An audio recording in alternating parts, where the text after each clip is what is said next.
आंनि देरहासारनाया रोखा खारन रोखा आं नैबेनि थाखायनो बुंदोङो जा माइनरिटि भाइफोर नङा होमबा माइनरिटि भाइफ्राथ' बिपिएफनो होखाला बेनि थाखायनो बिपिएफआ कन्टेस्टआव फैया होननाया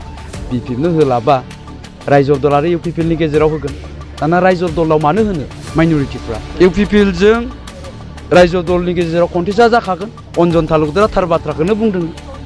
नङा होमबा खारन अन्जन तालुकदारा मानो बुंदों बिथांमोना सानदोङो जोंहा एनडिए दङ एनडिए बा दिनै अन्जन तालुकदारा देरहानायनि बाथ्राखौ मा खारनाव बुंदों एनडिएआ सोर दा नङा होमबा अर्थात बिजेपिआ सोर दङ दा मानासाव नङा होमबा थ' बेखायनो आङो बुंदोङो थानेश्वर बसुमतारिया कन्टेस्टआव फैया अन्जन तालुकदारनिल' बाथ्रा नङा बियो आंनिल' बाथ्रा नङा बियो बेवहाय सिरि सिरि नेसनेल मिडियानिफ्राय फैनाय सांबादिकफोर जायफ्रा प्रेडिक्सन होनो थाखाय स्टाडि खालामफैदों बिथांमोनाबो बुंदों थानेश्वर बसुमतारिया कन्टेस्टआव फैया होननानै बेखौ मोनबाय दं जेनेबा दाखालि 20 खालार केन्डिडेट डिक्लेयार जानायनि उननिफ्रायनो आङो मानास समस्तिनि गुबुन जायगाफ्राव गिदिंदोङो रायजो राजाफोरखौ लोगो हमदों बुद्धिजीबिफोरखौ लोगो हमदों मास्टार प्रफेसारफोरजों रायलायदों थ' रायजो राजाफ्रा मा सिन्था खालामदों जिहेतु गिबि खेबनि थाखाय भट थुनो थांगासिनो दङ थ' रायजो राजाफोरजों रायलायना बुजिनानै मोन्दों आङो थ' रायजो राजाफ्रा दिनैनि समाव आंनोनो भट थुनो थाखाय थियारि जादों नैबे समाव सार बिपिएफनि बिथांमोना फोरमायबाय दंदि नोंथाङा सावथुनजों थाबाय था मोगथां महराव फैनाङा बिथाङा जेननाया रोखा थानेश्वर बिथाङा देरहानाया फोरमान जाबाय होननानै फोरमायबाय दं मा बुंगोन सार बेयाव थानेश्वर बसुमतारिया सासे मास्टारमोन मास्टारावनो थाबाय थानांगौमोन पलिटिक्सआव फैनो नाङामोन नङा होमबा थ' पलिटिक्सआव मास्टारा फैयाब्ला प्रफेसारा फैयाब्ला आर्टिस्टआ फैयाब्ला नङा होमबा ससियेल वर्कारा फैयाब्ला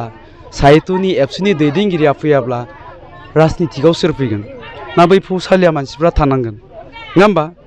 खोथायासो राजनितिक नाथाय बे राजनितिनि गेजेरजों जों समाजाव सोलायनाय लाबोनो हायो फोसाबनाय लाबोनो हायो जाय बिथांमोना राजनितिकखौ लामा दालां मावनायनिल' होननानै साननानै रां खामायनायनिल' होननानै साननानै लादों बिथांमोना बे बाथ्राखौ बुंगोन फैलाया सिनेमायावनो थाबाय थानांगौ होननानै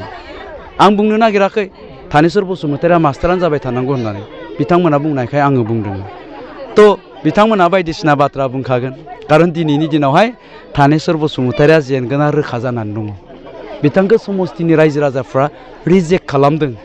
रायजो राजानिल' बाथ्रा नङा आं बुंबाय दङ गुबुन मिडियायावबो बुंदों थानेश्वर बसुमतारिखौ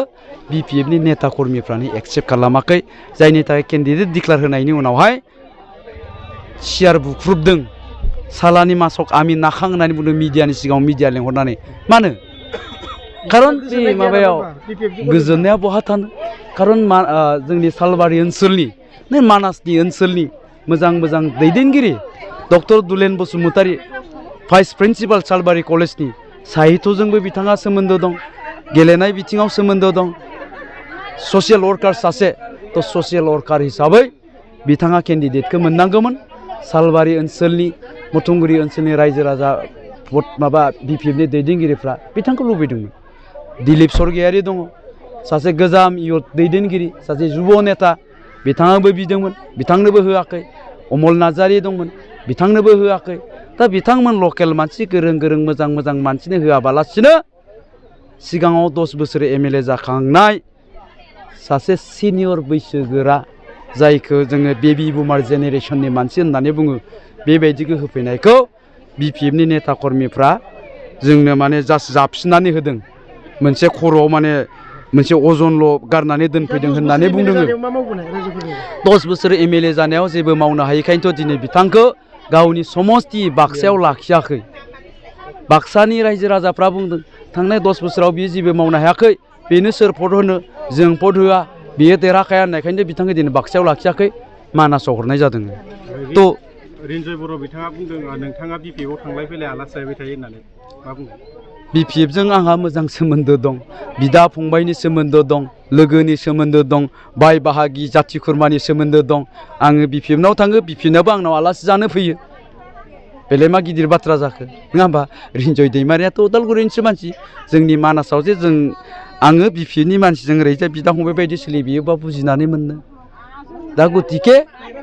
मानास समस्तियाव BPMनि नेता कर्मिफ्रा थानेश्वर बसुमतारीखौसो रिजेक्ट खालामदों सियार बुख्रुबदों फैलाखो नोंहा बिथांमोना बुंदोङो जोंथ' मोजाङै सोलिलायखाग्रा बाय बाहागि बिदा फंबाय आलासि जालायलायखाग्रा गतिके आसिया नोंनावनो थांगोन होननानै बुंदों जिहेतु रायजो दलनि अन्जन तालुकदारा बिथाङा बुंबाय थादों UPPLजों आंनि कन्टेस्टआ जागोन होननानै नोंथांखौ फार्स्ट UPPLजों रायजो दलनि गेजेराव कन्टेस्टआ जाखागोन अन्जन तालुकदारा थार बाथ्राखौनो बुंदों नङा होमबा खारन अन्जन तालुकदारा मानो बुंदों बिथांमोना सानदोङो जोंहा NDA दङ NDA बा दिनै अन्जन तालुकदारा देरहानायनि बाथ्राखौ मा खारनाव बुंदों NDA सोर दा नङा होमबा अर्थात BJPआ सोर दङ दा मानासाव नङा होमबा थ' बेखायनो आङो बुंदोङो थानेश्वर बसुमतारीया कन्टेस्टआव फैया अन्जन तालुकदारनिल' बाथ्रा नङा बियो आंनिल' बाथ्रा नङा बियो बेवहाय सिरि सिरि नेसनेल मिडियानिफ्राय फैनाय सांबादिकफोर जायफ्रा प्रेडिक्सन होनो थाखाय स्टाडि खालामफैदों बिथांमोनाबो बुंदों थानेश्वर बसुमतारीया कन्टेस्टआव फैया होननानै नोंथांनि देरहासारनाया रोखा आंनि देरहासारनाया रोखा खारन रोखा आं नैबेनि थाखायनो बुंदोङो जा माइनरिटि भाइफोर नङा होमबा माइनरिटि भाइफ्राथ' BPFनो होखाला बेनि थाखायनो BPFआ कन्टेस्टआव फैया होननाया BPFनो होलाबा रायजो दल आरो UPPLनि गेजेराव होगोन दाना रायजो दलाव मानो होनो माइनरिटिफ्रा जेरावनोखि बिथांमोना इलेक्शननि समाव गावसिनि हा हु गावसिनि सम्पति जीवन निरापत्तानि थाखायसो भटखौ थुयो दा सम्पति हा हुनि निरापत्तानि बाथ्रा बुङोब्ला BTRआव मोननैल' अपसन थायो मोनसेया जाबाय BPF मोनसेया जाबाय UPPL BPFखौ माइनरिटिफ्रा रिजेक्ट खालामबायबा बिसोरनि बिकल्पआ UPPL खारन रायजो दला BTRआव जेबो अस्तित्व गैया BTRल' बाथ्रा नङा बियो आसामावबो जेबो अस्तित्व गैया सासेल'सो MLA दं अखिल गगৈ थ' मुस्लिम रायजो राजाफ्रा बे खोथाखौ बुजिनानै मोनो रायजो दला माइनरिटिफोरनो BTRआव जेबो निरापत्ता होनो हाया होगोनबाथाय बियो प्रमद बर' सार UPPL हानजायासो खारन थांनाय बोसोराव जोङो निरापत्ता होदों माइनरिटिफोरखौ बिथांमोनखौ जों कुनु दिन उच्छेद खालामाखै बिथांमोनजों बर' माने मुस्लिमनि गेजेराव जोङो कुनु दिन नांलाय खमलाय खालामाखै बरन्स बिथांमोननो मस्जिद लुनो थाखाय जों हा होदों बिथांमोननो 2 लाख करि फैसा होदों मस्जिदाव 250टा मस्जिदाव थ' बिथांमोना दिनै बुजिनानै मोनदों रियेलाइज जादों थांनाय BTCनि इलेक्सनाव जोङो गोरोन्थि खालामदोंमोन बे गोरोन्थिखौ जों सुद्रायनोसै we have to rectify it होननानै बुंदों दा गतिके बिथांमोना खमैबो 60% UPPLनो भट थुगासिनो दङ बाखिखिनि जोंहा AIDआव एसे मोनसिगोन रायजो दला मोनसिगोन दा बेखायनो आंनि देरहानाया निश्चित बेखायनो रायजो राजा नोंथांमोनखौ आं खावलायनो नागिरदों नङा होमबा आं बुंदों रायजो राजाफोरनावथ' रावनावबो मार्का बुनाय थाया BPF UPPL BJP होननानै दाखालि सोरबा नांगोलाव भट थुदोंमोन बे गिदिर बाथ्रा नङा टाइम एन्ड सिचुएसनखौ लानानै सोलायनो हायो जेनखासिगोन थानेश्वर बसुमतारीया जायखौ दिनैनि सेंग्राफ्रा लाइमोनफ्रा बुंबाय थादों थानेश्वर बसुमतारीखौ बेखौ जों आबौसो जायो जोंनि बिबौ सोमोन्दोनि मानसि